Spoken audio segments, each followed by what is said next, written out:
Hello കൂട്ടുകാരെ, എന്നിലെ വീട്ടമ്മയോടൊപ്പമുള്ള zero to hero എന്ന 30 ഡേയ്സ് PSC സ്റ്റഡി ചലഞ്ചിലേക്ക് ഏവർക്കും സ്വാഗതം. ഇന്ന് SCERTയിലെ 10ാം ക്ലാസ്സിലെ സോഷ്യൽ സയൻസിലെ ഋതുഭേദങ്ങളും സമയവും എന്ന് പറയുന്ന ചാപ്റ്റർ 1 പഠിച്ചത്. ഇതിൽ നിന്ന് PSC ഒത്തിരി ക്വസ്റ്റ്യൻസ് ചോദിച്ചിട്ടുണ്ട്. ഒരു ഇമ്പോർട്ടൻ്റ് ആയിട്ടുള്ള ഏരിയ തന്നെയാണിത്. ഇതിലെ പ്രീവിയസ് ഇയർ ക്വസ്റ്റ്യൻ നോക്കാം. ഭൂമധ്യരേഖയ്ക്ക് നേർമുകളിൽ സൂര്യൻ വരുന്ന ദിവസങ്ങൾ ഏതൊക്കെ?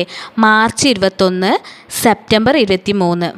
ഇന്ത്യൻ മാനക സമയം കണക്കാക്കുന്നത് ഏത് രേഖാംശ രേഖയെ അടിസ്ഥാനമാക്കിയാണ്? 82 ഡിഗ്രി 30 മിനിറ്റ് പൂർവ്വ രേഖാംശം. ഇന്ത്യയിൽ ശരത്കാലം അനുഭവപ്പെടുന്ന കാലഘട്ടം സെപ്റ്റംബർ മുതൽ ഒക്ടോബർ വരെ.